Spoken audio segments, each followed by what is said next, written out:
वाटत नाही, कारण अशोक चव्हाण हे सुद्धा खूप मोठ्या प्रमाणात लोकप्रिय नेते आहेत असं नाही, परंतु अशोक चव्हाणांचा प्रभाव काही जागांवर नक्कीच आहे. 2014 नंतरचा भारतीय जनता पक्ष असा आहे की तो विजयासाठीचे सगळे मार्ग चोखाळून बघतो. सगळे डाव खेळायचे, काही डाव यशस्वी होतील, काही अयशस्वी होतील, पण जास्तीत जास्त राजकीय डावपेच खेळले तर निदान विजय मिळण्याची शक्यता वाढते.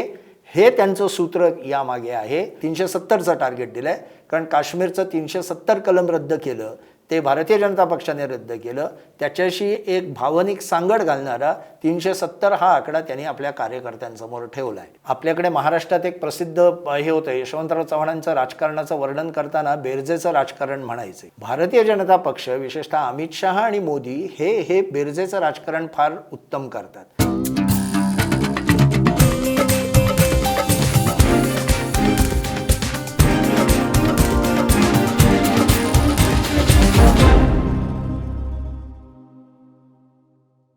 नमस्कार. द पॉलिटिक्सच्या राष्ट्र महाराष्ट्र या सिरीजमध्ये आपल्या सर्वांचं स्वागत. मी प्रशांत दीक्षित. या सिरीजमधनं आपण वेगवेगळ्या राजकीय घडामोडींचा परामर्श घेण्याचा प्रयत्न करणार आहोत. त्याच्या मागचं राजकारण आणि त्याचे पुढचे परिणाम हे समजून घेण्याचा प्रयत्न करणार आहोत. आजचा दिवस म्हणजे आजची 13 फेब्रुवारी हा दिवस अर्थातच अशोक चव्हाण यांच्या भाजप प्रवेशामुळे सर्वत्र गाजत आहे. एक प्रश्न असा पडतो की वेगवेगळे सर्वे आजपर्यंत जे देशात होत आहेत ते असं दाखवत आहेत की नरेंद्र मोदींची लोकप्रियता ही 10 वर्षाच्या कारभारानंतरही खूपच चांगली राहिलेली आहे. म्हणजे 50%च्या वर लोकप्रियता मिळवणारे जगात काही नेते असतील, पण 60%च्या वर लोकप्रियता 10 वर्षाच्या कारभारानंतरही कायम ठेवणं हा राजकीय निरीक्षकांच्या मते एक चमत्कार मानला जातो. आणि तो चमत्कार करण्यात मोदी निदान आत्ता तरी यशस्वी झालेले आहेत असं वेगवेगळे सर्वे दाखवतात. वेगवेगळे म्हणजे इंडिया टुडेचा एक मूड ऑफ द नेशन नावाचा दर 6 महिन्यांनी सर्वे होतो, जो खूप रिलायबल मानला जातो. टाइम्स नावचा सर्वे आहे, वेगवेगळ्या अन्य माध्यमांनी केलेले आहेत आणि काही आंतरराष्ट्रीय संस्थांनी पण केलेले आहेत. सर्वत्र एक गोष्ट नक्की दिसते की नरेंद्र मोदी हे अतिशय लोकप्रिय नेते आहेत. त्यांची लोकप्रियता अद्याप टिकून आहे. त्याला खूप मोठा धक्का कुठे बसलेला दिसत नाही. धक्का फक्त बसलेला दिसत होता तो कोविडच्या दुसऱ्या लाटेनंतर लगेचच्या काळात, पण नंतरच्या 6 महिन्यात पुन्हा मोदी बॅक टू म्हणजे त्यांच्या लोकप्रियतेच्या आलेखामध्ये पुन्हा वरच्या स्तरावर गेले आणि ही लोकप्रियता अजूनही टिकून आहे. असं असताना आणि या लोकप्रियतेचा उपयोग करून भारतीय जनता पक्षाला निश्चित बहुमत संसदेत मिळेल अशी शक्यता दिसत असताना भारतीय जनता पक्ष या पद्धतीचं वेगवेगळ्या पक्षातील नेत्यांना आपल्याकडे घेण्याचं किंवा फोडण्याचं राजकारण का करतो हा प्रश्न आपल्याला पडू शकतो.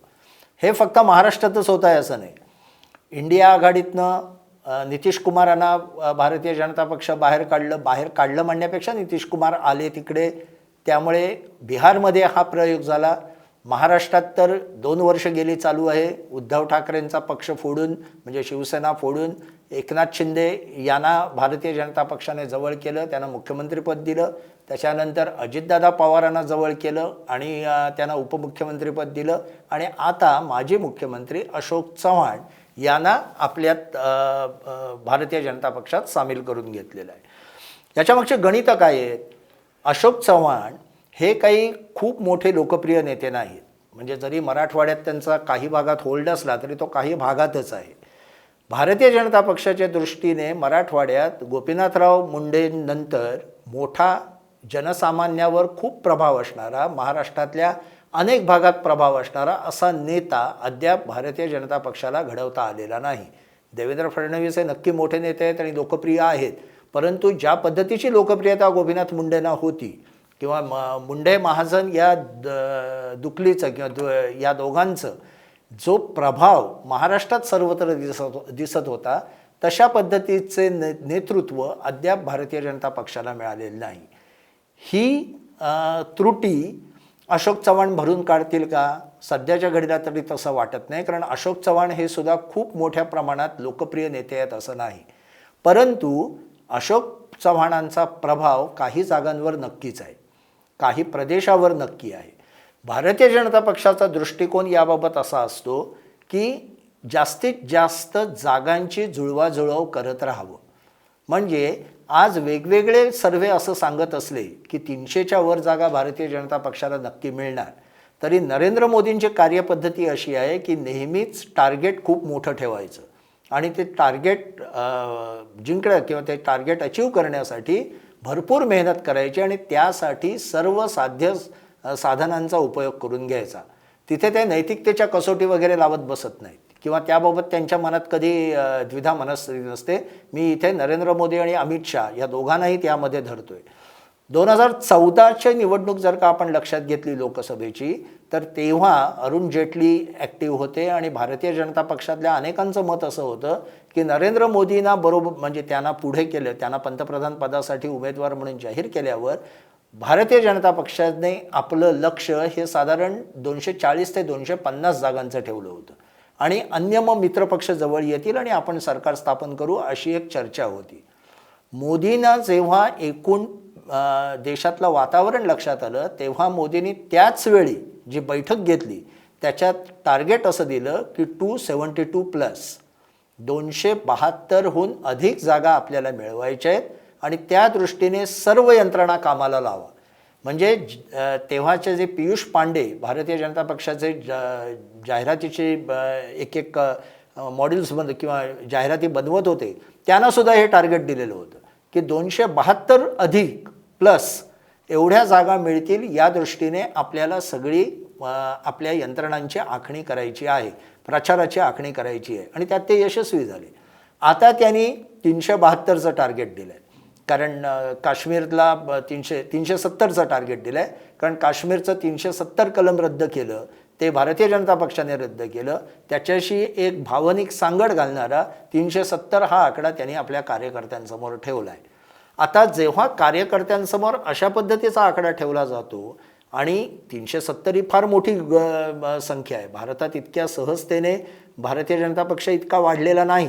विशेषतः प्रादेशिक पक्षांसमोर किमान 150 जागा अशा आहेत की जिथे भारतीय जनता पक्ष खूप डिफेन्सिव्ह पद्धतीने लढतो आहे, कारण तिथे प्रादेशिक पक्ष स्ट्रॉंग आहेत. अशा वेळी जितके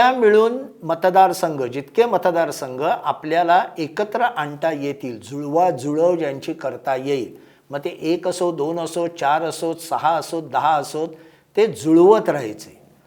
आपल्याकडे महाराष्ट्रात एक प्रसिद्ध हे होतं, यशवंतराव चव्हाणांचं राजकारणाचं वर्णन करताना बेरजेचं राजकारण म्हणायचे. भारतीय जनता पक्ष विशेषतः अमित शहा आणि मोदी हे बेरजेचं राजकारण फार उत्तम करतात. उदाहरणच द्यायचं झालं दुसरं तर उत्तर प्रदेशात अपना दल किंवा आता उत्तर प्रदेशात चरण सिंगांना जेव्हा भारतरत्न दिला गेला आहे, त्याच्यामागची स्ट्रॅटेजी काय आहे? तर त्याच्यामागची स्ट्रॅटेजी चरण सिंगांचा जो त्यांच्या घराण्याचा जो पक्ष आहे त्याला आपल्याबरोबर घ्यायचा. त्याच्यात 2च जागा मिळतील. किंवा अपना दल जे होतं, अपना दलाला फक्त 3 जागी त्यांचा प्रभाव आहे. 3च जागांसाठी भारतीय जनता पक्षाने त्यांना NDAमध्ये घेतलं आणि उत्तर प्रदेशातल्या जागा वाढवल्या. अशा वेळे त्यांना 1-1, 2-2 जागेवर जो समाज गट किंवा जो नेता प्रभाव टाकत असेल त्याला आपल्याबरोबर जोडून घ्या. ह्या पद्धतीचं राजकारण भारतीय जनता पक्ष गेली काही वर्ष, म्हणजे भारतीय जनता पक्ष म्हणजे मी संघ परिवार म्हणतोय, हे करत असतात. आणि त्यातली एक स्ट्रॅटेजी म्हणून आपण अशोक चव्हाणांच्या जे भारतीय जनता पक्षातला प्रवेश आहे त्याकडे बघू शकतो. हा एक भाग झाला. हा प्रत्यक्ष जागांचा किंवा आपली संख्या वाढवण्याचा भाग झाला. दुसरा भाग असा आहे की जेव्हा या पद्धतीने वेगवेगळ्या पक्षात गळती सुरू होते आणि विरोधी आघाडीमध्ये जे एक काय म्हणतात गोंधळ निर्माण केला जातो, त्याचा फायदा स्वपक्षीयातल्या कार्यकर्त्यांना असा होतो की ते जास्त द्वेषाने काम करू लागतात. त्यांच्यात एक उत्साह येतो की यस, आपण आता जिंकण्याच्या दिशेने चाललोय. हा कार्यकर्त्यांचा भाग झाला. विरुद्ध बाजूला दुसऱ्या पक्षातल्या कार्यकर्त्यांमध्ये एक मरगळ येते दुसऱ्या पक्षातले कार्यकर्ते म्हणजे विरोधी पक्षातले कार्यकर्ते म्हणतात की कशाला काम करायचं एवढं, द्वेषाने रेटून स्वतःची बाजी लावून तन मन धन अर्पण करून कशासाठी उतरायचं, हा प्रश्न येतो आणि त्याचा फायदा विजयी पक्षाला मिळतो. महाराष्ट्रात असं झालं आहे की आज उद्धव ठाकरेंच्या बरोबर जे शिवसैनिक जुने आहेत, ज्यांची बाळासाहेबांवर पूर्ण निष्ठा होती आणि ठाकरे घराण्यावर खूप निष्ठा होती, ते अतिशय तळमळीने आणि अतिशय स्वतःला पूर्ण झोकून देऊन उद्धव ठाकरेंसाठी काम करत आहेत. आणि त्याचा नक्कीच थोडाफार फायदा उद्धव ठाकरेंना होतोय. किती होतोय तो नंतरचा भाग आहे, पण निदान आत्ता तरी ज्याला एक आपण मोमेंटम म्हणतो ते त्यांनी निश्चित कमवलेलं आहे.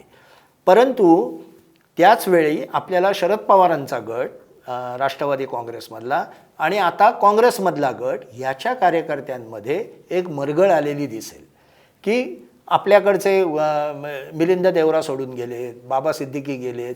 थोडक्यात म्हणजे नरेंद्र मोदींची लीडरशिप मान्य करणाऱ्यांची संख्या वाढते. अशा वेळे जरी मी काँग्रेसचा कार्यकर्ता असलो आणि माझा काँग्रेसवर जरी विश्वास असला, मी काँग्रेससाठीच मतदान करणार असलो, तरी त्यासाठी झटून काम करण्याची एक जी ऊर्जा लागते ती ऊर्जा यातनं कमी होत जाते.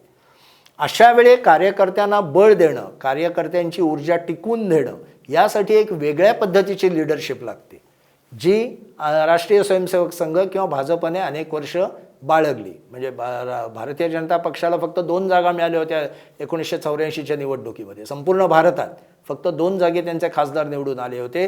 सगळे अडवाणी वाजपेयींपासून सगळे नेते पराभूत झाले होते, परंतु पक्ष टिकून राहिला. त्यांच्या पक्षातनं कोणी गळती लागली नाही. तेव्हा एक शंकरसिंग वाघेला गुजरातमधलं अपवाद सोडला तर बाकी भारतीय जनता पक्षाला गेल्या 30 वर्षात फार मोठी गळती लागली असं कुठे दिसत नाही. याचं कारण 2 गोष्टीचं आहे. एक तर लांबचा विचार करण्याची वृत्ती, त्याच्या पद्धतीची शिकवण आणि आयडिओलॉजी, जी एक वैचारिक एक बांधिलकी आहे, त्यावरची श्रद्धा. दुर्दैवाने काँग्रेसमध्ये आज काँग्रेसचं मतसंख्या चांगली असली, म्हणजे काँग्रेसला आपला मानणारा मतदार संख्येने बराच असला, तरीसुद्धा काँग्रेसचं नेतृत्व हे कुठेही त्याचा फोकस आहे किंवा ते आपल्या नेत्यांना एकत्र ठेवत आहेत किंवा त्यांच्यात एक कार्यकर्त्यांमध्ये चैतन्य निर्माण करत आहेत असं दिसत नाही. आणि अशा वेळे अशोक चव्हाणांसारख्यांची भाजपमध्ये एंट्री ही महत्त्वाची ठरू शकते भारतीय जनता पक्षासाठी, की विरोधी पक्षांच्या कार्यकर्त्यांमध्ये एक मरगळ निर्माण करणं, त्यांचं नीतिधैर्य खच्ची करणं, या पद्धतीचं काम हे अशा पद्धतीचं फोडाफोडीचं राजकारण हे करू शकतं. जसं ममता बॅनर्जींचं राजकारण, म्हणजे तिथे भारतीय जनता पक्षानं काही केलेलं नाही, पण आज काँग्रेसची स्थिती, इंडिया आघाडीची स्थिती अशी आहे की वेगवेगळे त्यांचे घटक पक्ष हे इंडिया आघाडीमध्ये आम्ही आहोत असे सांगताना स्वतःच्या वेगळ्या चुली पुन्हा मांडायला लागलेल्या आहेत. अशा वेळे भारतीय जनता पक्ष हाच एकमेव सत्तेवर येण्याला योग्य पक्ष आहे असं एक कार्यकर्त्यांमध्ये आधी बिंबवणं, स्वतःच्या कार्यकर्त्यांमध्ये बिंबवणं, विरोधी पक्षांच्या कार्यकर्त्यांमध्ये एक नैराश्य निर्माण करणं, आणि तिसरा महत्त्वाचा फॅक्टर म्हणजे ज्याला फ्लोटिंग वोट्स म्हणतात. निवडणुकीमध्ये जवळजवळ 20 ते 25% मतं अशी असतात की शेवटच्या 3-1 महिन्यात ती ठरवतात की आम्ही कुठल्या बाजूने मतदान करावं. ही मतं जी असतात, ही मतं साधारणपणे विनिंग साईड ज्याला म्हणतो, जे विजयी होणारे आहेत त्यांच्या दिशेने जाण्याची शक्यता असते. या मतांना आपल्याकडे आकृष्ट करणं हा या सगळ्या एकूण व्यूहरचनेचा एक भाग असतो. तो नेहमीच यशस्वी होतो असं नाही. मतदार प्रत्येक वेळे सर्व काही मान्य करतात असंही नाही. परंतु भारतीय जनता पक्षाचं एक मत असं, म्हणजे त्यांची मोदी शहा जे 2014 नंतरचा भारतीय जनता पक्ष असा आहे की तो विजयासाठीचे सगळे मार्ग चोखाळून बघतो. सगळे डाव खेळायचे, काही डाव यशस्वी होतील, काही अयशस्वी होतील, पण जास्तीत जास्त राजकीय डावपेच खेळले तर निदान विजय मिळण्याची शक्यता वाढते. हे त्यांचं सूत्र यामागे आहे. आणि त्यामुळे मोदींची लोकप्रियता आणि त्याचवेळी विरोधी पक्षातलं नैराश्य आणि त्याचा मतदारांवर होणारा परिणाम आणि त्यातून फ्लोटिंग मतं आपल्याकडे घेणं आणि अशोक चव्हाणांसारखे काही नेते जे एका विशिष्ट प्रदेशात विशिष्ट भागात आपलं वजन ठेवून आहेत त्यांच्या त्या वजनाचा उपयोग करून आपल्या जागा 300च्या वर नेण्यासाठी एक एक जागा जोडत जाणं, एक एक खासदार जोडत जाणं या व्यूहनीतीचा हा भाग आहे असं आपल्याला आत्ता म्हणता येईल. धन्यवाद.